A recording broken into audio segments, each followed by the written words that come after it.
Buat kalian yang suka dengan musik K-pop pasti tentu kenal dengan cuplikan video ini.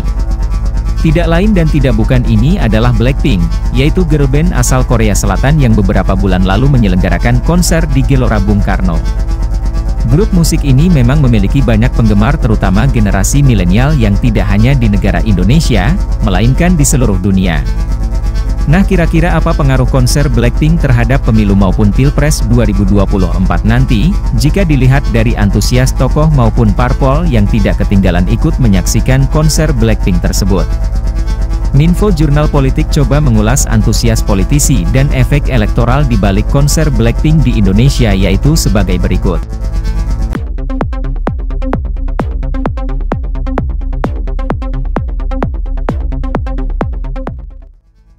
Pelibatan fandom K-pop dalam politik. Diketahui Blackpink beberapa bulan lalu menyelenggarakan konser di GBK yang dihadiri 70.000 lebih penonton, bahkan kalangan artis hingga politisi tidak ketinggalan ikut menyaksikan penampilan 4 wanita muda asal Korea Selatan tersebut. Yang menarik di sini adalah kehadiran Menteri Jokowi Airlangga Hartarto, bahkan Partai Gerindra dan Partai Solidaritas Indonesia sempat membagikan giveaway tiket kepada para penggemar.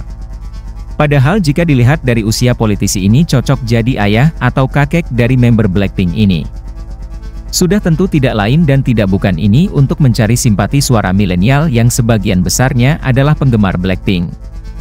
Bukan tanpa alasan, pelibatan fandom K-pop dalam agenda politik, tak luput dari solidaritas penggemarnya yang terkenal.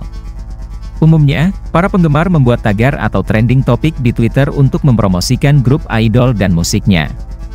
Bahkan ini kejadian saat penggemar K-pop di Amerika juga pernah melakukan aksi yang berkaitan dengan politik, salah satunya menyabotase kampanye mantan Presiden Amerika Serikat Donald Trump bersama pengguna TikTok dan Twitter.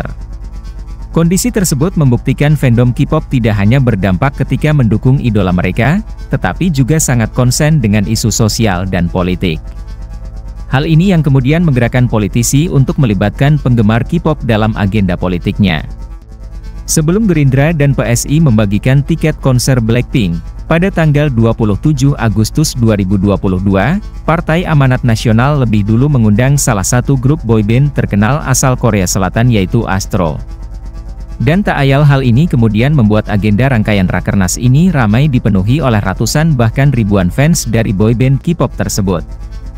Zulkifli Hasan sendiri mengungkapkan, alasan ia mengundang boyband asal Korea Selatan pada festival yang digelar oleh partainya yakni untuk menarik generasi milenial.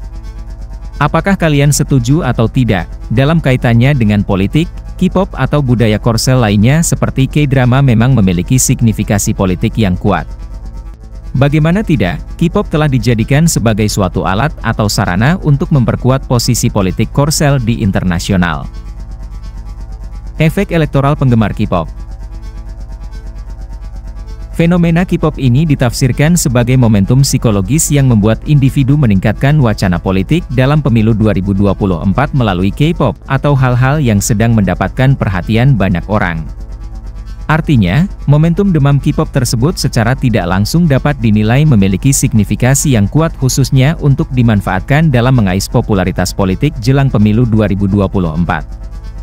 Secara statistik, Indonesia menduduki peringkat ketiga terbesar penggemar Blackpink setelah India dan Thailand. Berdasarkan survei tahun 2019, 40,7% penggemar K-pop di Indonesia berusia 20-25 tahun. Sementara penggemar yang berumur 15 hingga 20 tahun sejumlah 38,1%. Dari 270 juta jiwa penduduk Indonesia, untuk segmen generasi milenial dan generasi Z yang akan membentuk konstituen pemilu 2024 yaitu berkisar 60%.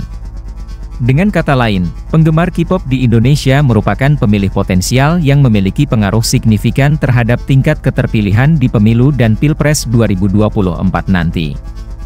Dengan demikian, demam K-pop bukan hal yang tidak mungkin jika gemerlap antusias penggemar di tanah air memiliki sisi lain yang kemudian sebagian orang menariknya untuk dapat dimanfaatkan ke dalam agenda-agenda politik menjelang pemilu 2024 nanti.